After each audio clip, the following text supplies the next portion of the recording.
Okay, Assalamualaikum warahmatullahi wabarakatuh.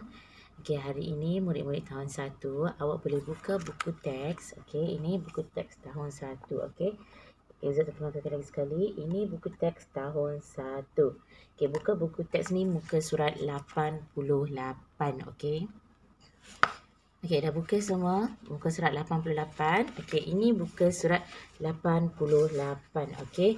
Kalau awak tengok kat sini muka surat 88 ni ada satu gambar pemandangan. Okey.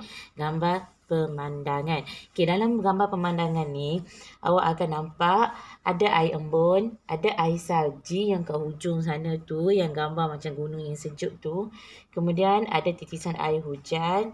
Kemudian ada aliran air sungai, ada air perigi dekat sini dan juga air laut serta air mata air. Okey, ini gambaran. Okey, satu pemandangan yang mempunyai banyak-banyak jenis air. Betul tak? Okey, jadi apa yang kita nak pelajari pada hari ini yang berkaitan dengan bidang ibadat ialah berkaitan dengan tajuk air dalam kehidupan. Okey, semua orang tahu apa itu air. Betul tak? Dan air ni ada pelbagai. Ada air sungai, ada air laut, ada air perigi, kan macam yang Ustaz bagi tahu tadi yang dalam gambar ni lah. Jadi kita nak tahu air tu boleh tak kita gunakan. Okey. Awak tengok kat sini dialog antara kawan dia dengan antara kawan ni. Yang pertama kawan dia cakap, kawan-kawan, air mutlak digunakan untuk mandi, berwuduk dan menghilangkan najis. Air mutlak juga boleh digunakan untuk membasuh dan memasak. Jadi contoh-contoh yang saya baca tadi ni ialah merupakan air mutlak. Okey, air mutlak ni kita gunakan untuk apa? Untuk mandi, untuk memasak, untuk membasuh najis, untuk membasuh pakaian kita. Okey, jadi air mutlak ni macam air pipe lah, air pipe yang kita gunakan selalu tu kan. Okey, air pipe tu juga yang kita gunakan, mak kita guna untuk masak, buat air, buat masakkan makanan kan. Okey, seterusnya muka surat 89. 89. Okey, kita dah tahu air ni banyak jenis. Banyak ada air laut, air salji, air embun, air hujan dan sebagainya lah.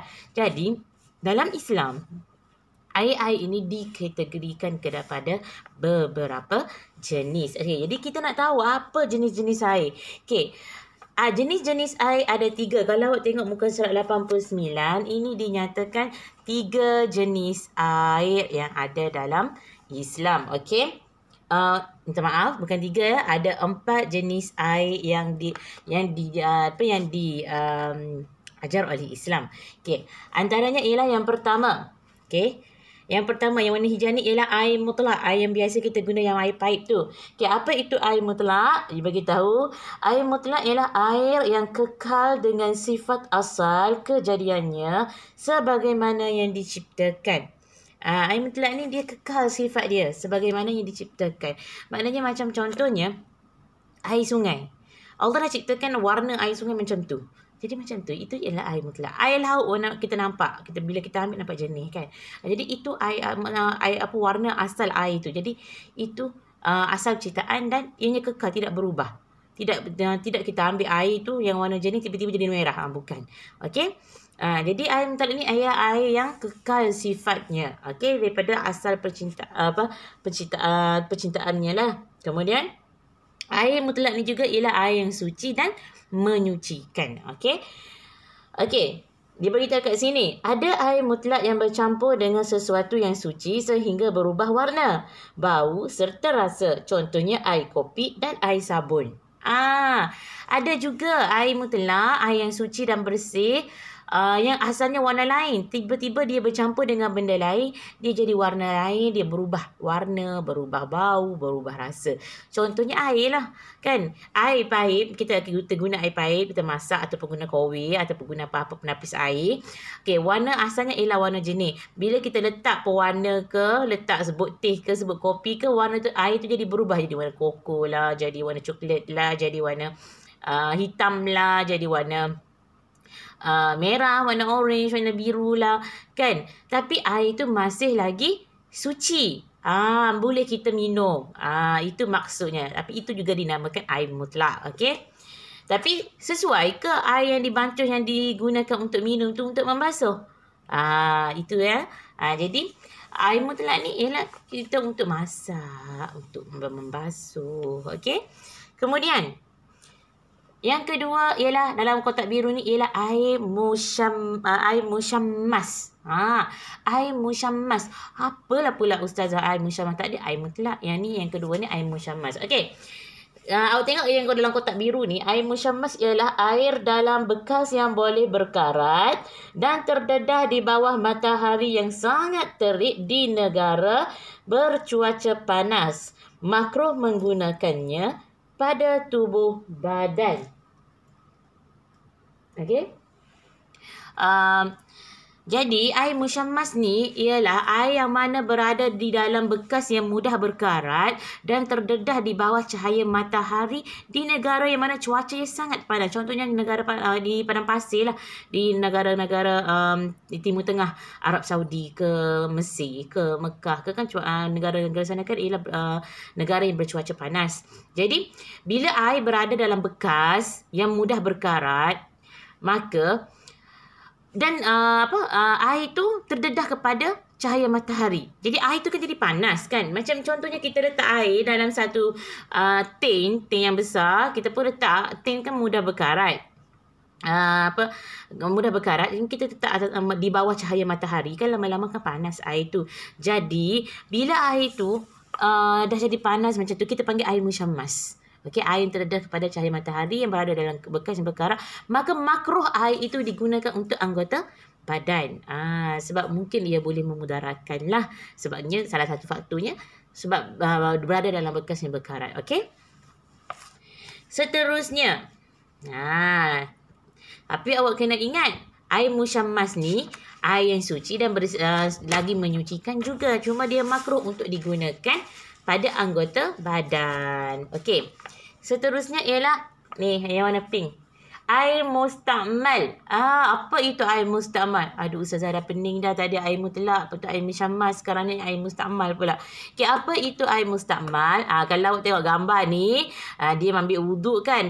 Di bawah paip ni ada baldi, betul tak? Baldi yang berisi dengan air. Maka bila dia ambil wuduk di paip,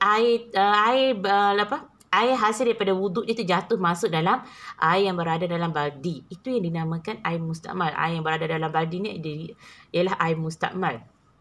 Okey, saya terangkan maksud dia. Okay, air mustakmal ialah air yang telah digunakan untuk berwuduk atau mandi wajib. Kadar airnya adalah kurang daripada 2 kolah serta tidak berubah salah satu sifat air, iaitu bau, warna dan rasa.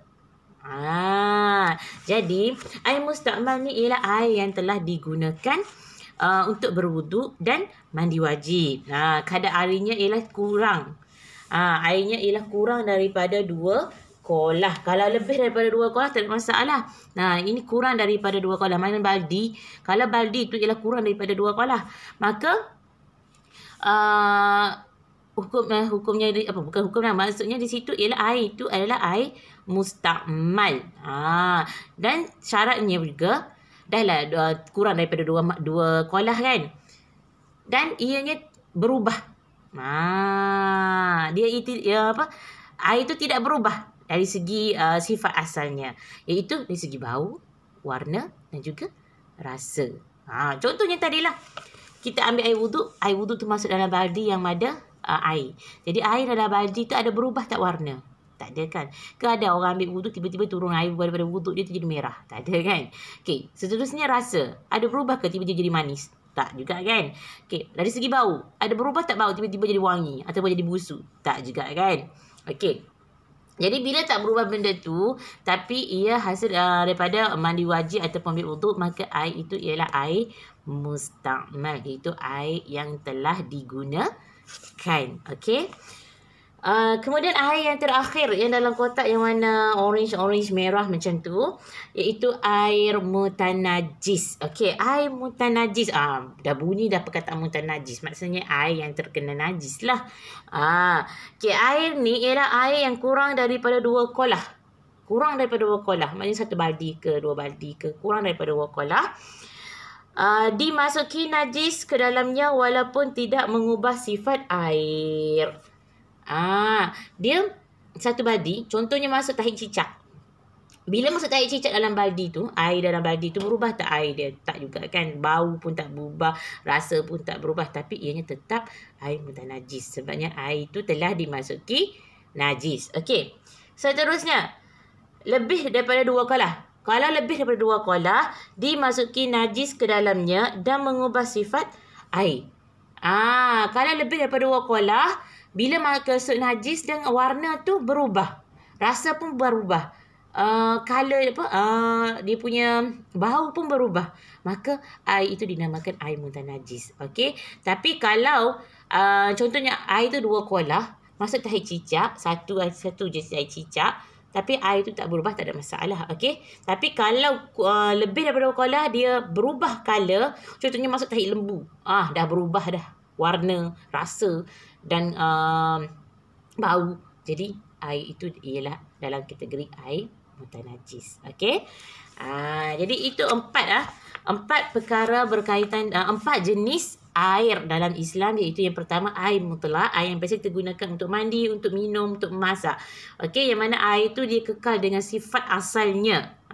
Sifat asal kejadiannya, ataupun ada juga air yang telah bercampur dengan sesuatu yang lain yang telah menyebabkan berubah sifatnya dari segi bau, warna dan rasa, tapi ia masih lagi suci, lagi menyucikan. Contohnya air kopi, air teh, air sirap, air lemon ke apa ke, tapi ia masih lagi dalam kategori air mutlak. Manakala air musyammas ni ialah air yang berada dalam bekas yang mudah berkarat, yang mana terdedah kepada cahaya matahari di negara yang mana cuacanya sangat panas. Hukumnya adalah makruh kita gunakan ke atas anggota badan. Sebab apa? Kadang-kadang air seperti itu boleh memudaratkan anggota badan kita. Tapi air itu masih lagi suci, lagi menyucikan. Okey? Yang ketiga, iaitu air mustakmal. Air mustakmal ni awak kena ingat, air mustakmal ialah berkaitan dengan air yang digunakan untuk berwuduk ataupun air yang digunakan untuk mandi wajib, masuk dalam badi ke apa ke, itu dikatakan air mustakmal, iaitu air yang telah digunakan, yang mana air itu masih kekal dengan sifatnya, iaitu dari segi bau, warna dan juga rasa. Dan yang keempat ialah air mutanajis. Jelas kat situ air mutanajis, iaitu air yang terkena najis. Air yang terkena najis ni ada 2 kategori, yang kurang daripada 2 kolah dan yang lebih daripada 2 kolah. Kalau yang kurang daripada 2 kolah, bila masuk najis ke dalam tu dan berubah bila masuk najis dalam tu, kemudian walaupun air tu tak berubah warna ataupun sifat ataupun bau, tapi ini tetap mutanajis sebab ini kurang daripada 2 kolah. Tapi sekiranya air tu lebih daripada 2 kolah, masuk najis dan tidak berubah sifat asalnya, itu tidak dikatakan air mutanajis. Tapi sekiranya berubah sifat asalnya, walaupun dia lebih daripada 2 kolah, tapi berubah sifat asal air itu dari segi bau, warna dan juga rasa, maka air itu dikategorikan sebagai air mutanajis. Okey? Kalau awak tak faham, awak boleh ulang banyak kali Ustaz punya video ni untuk awak fahamkan diri awak apa itu jenis-jenis air, kategori-kategori air tersebut. Okey? Okey. Dekat sini dia buat kita rumusan. Rumusannya ialah air mutlak digunakan untuk menghilangkan najis, berwuduk dan mandi wajib. Begitu juga dengan air musyammas, tetapi penggunaannya pada tubuh badan adalah makruh. Maknanya air musyammas kan, macam sebab kita tadi, air musyammas ni ialah air suci lagi menyucikan, tapi ianya makruh bila digunakan untuk anggota badan. Okey. Nak guna pun tak ada masalah, cuma makruh. Sebab dikhawatiri akan menimbulkan kemudaratan lah. Okey. Yang kat bawah ni, mesti ada orang tanya, 2 kolah. Banyak mana 2 kolah tu Ustazah? Kan? Kat sini dia ada bagi tahu. Dalam kotak info ni, kat sini ni, kotak info yang kat kecil kat bawah ni, dia ada bagi tahu apa itu 2 kolah. Jumlah sebenar air dalam 2 kolah tu apa? Okey. Isi kandungan air 2 kolah adalah lebih kurang 230 liter. Maknanya 230 liter itu jumlah air. Okey. Itu anggaran untuk 2 kolah. Maknanya kalau jumlah air melebihi 230 liter tu maknanya 2 kolah lah tu. Okey. Okey, adab menggunakan air dekat bawah ni. Okey, sebelum kita habiskan tajuk kita, yang terakhir ialah adab menggunakan air. Ada adabnya. Okay, yang pertama, menutup paip selepas digunakan. Bila guna, tutup air. Awak tengok tak video klip yang Omar dan Hana berkaitan dengan jangan membazir air kan? Yang mana dia gosok gigi, dia cuci tangan, dia lupa nak tutup paip pilih air tu sampai air tu habis. Tak boleh lah macam tu. Jadi kita lepas kita guna air, kita kena tutup. Yang kedua, menggunakan air mengikut keperluan. Contohnya kan, macam Omar Hana dia gosok gigi, dia biarkan air macam tu je. Tu salah. Sebab tu mak dia tegur kan. Jadi bila kita nak gosok gigi, kita tutuplah paip air. Lepas siap gosok gigi, nak cuci mulut kita pun bukanlah pilih air. Jangan biarkan air tu keluar je. Okey. Yang ketiga, tidak membuang sampah ke dalam laut dan sungai. Ini kebanyakan orang buat. Mentang-mentang lah rumah dekat tepi sungai. So, semua sampah-sampah buang dalam sungai je. Sedangkan sungai itu ialah sumber air. Bila kalau dah semua orang buang sampah dalam air ataupun dalam sungai ataupun laut, bila air tu dah tercemar, dah kotor, tak boleh digunakan, mulalah kita tidak memperolehi air yang bersih. Okey? Itu adab kita menggunakan air. Okey, jadi habis tajuk kita berkaitan dengan air dalam kehidupan. Jadi awak boleh ingat, kita ada 4 jenis air. Air ini dikategorikan kepada 4. Okey, air mutlak dengan air musyamas tidak ada masalah untuk digunakan. Kecuali air musyamas hukumnya makruh untuk digunakan ke atas tubuh badan. Kalau untuk menyuci pakaian tak ada masalah, tapi makruh untuk digunakan pada ketua badan. Okey. Yang mustakmal dan mutanajis tu tak boleh lah guna untuk minum ke untuk buat apa, tak boleh lah. Okey. Okey, selesai bahagian ni. Awak boleh buka buku warna pink awak. Okey, buku pink ni, buku pink.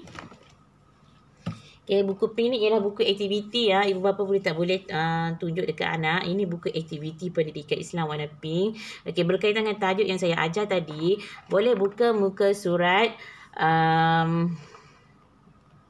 sekejap yang berkaitan dengan tajuk tadi, muka surat sama juga muka surat 100. Okey, muka surat 100. Okey, buat latihan muka surat 100 sehingga muka surat 102. 3 muka surat 100, 101 dan 102. Okey, saya terangkan satu-satu cara untuk buat. Okey, yang pertama ialah warnakan. Okey, yang ini dia kata warnakan, yang ada balang ni dia kata warnakan jenis-jenis air mutlak. Mana air mutlak? Yang pertama, kotak yang pertama ni air hujan. Betul tak air hujan? Kemudian air sabun. Betul tak air sabun? Kalau betul boleh warnakan. Kalau salah jangan warnakan. Air teh. Betul tak air teh ni air mutlak? Air laut. Betul tak air laut ni air mutlak? Lepas tu air embun. Betul tak air embun ni air mutlak? Kemudian air perigi. Air sirap. Air salji. Air sungai dan air mata air. Awak hanya warnakan air yang dalam kategori air mutlak sahaja. Okey, muka surat 101 dia kata lorekkan jawapan yang betul. Yang ni disuruh lorekkan jawapan yang betul. Okey, contohnya gambar yang pertama. Gambar yang pertama ialah gambar air botol mineral. Okey, yang pertama ialah air mutlak, yang kedua ialah air mustakmal. Okey, jadi air mineral ni dalam kategori apa? Air mutlak ke air mustakmal? Kalau awak kata air mutlak, awak lorekkan bulatan ni. Okey, kalau awak kata air mustakmal, awak lorekkan bahagian ini. Okey, tengok gambar dan tengok apa dalam kategori air apa. Itu 102. Okey, 103. Okey, muka surat yang terakhir ni. Yang ni. Dia kata warnakan jawapan yang betul. Okey, warnakan jawapan yang betul. Okey, saya mahu mengambil wudu. Air apakah yang boleh digunakan untuk berwudu? Okey, yang lelaki ni dia kata dia nak ambil wudu. Jadi air apa yang dia boleh guna untuk ambil wudu? Okey, awak tengok gambar ni. Dalam gambar 4, dalam 1, 2, 3, 4, 5. 5 gambar ni, air apa yang sesuai untuk lelaki ini ambil wudu? Okey, tengok gambar. Kemudian warnakanlah jawapan awak tu yang betul. Okey. Manakala yang perempuan ni pula, dia kata, saya mahu memasak. Air apakah yang boleh digunakan untuk memasak? Kalau yang lelaki nak ambil wudu, air apa yang dia boleh gunakan? Tapi kalau yang perempuan ni, dia nak memasak. Jadi, air apa yang dia boleh gunakan? Awak tengok ni, jenis air ni, air apa yang sesuai untuk membantu budak perempuan ni memasak. Okey, itu saja. Okey, lepas siap boleh ambil gambar dan hantar ke Google Classroom. Okey, kalau ada yang masalah untuk masuk dalam Google Classroom gambar ni, boleh komen sahaja kata dah siap. Tapi saya akan periksa selepas waktu persekolahan secara bersemuka lah. Okey, itu sahaja untuk bidang ibadah. Assalamualaikum warahmatullahi wabarakatuh.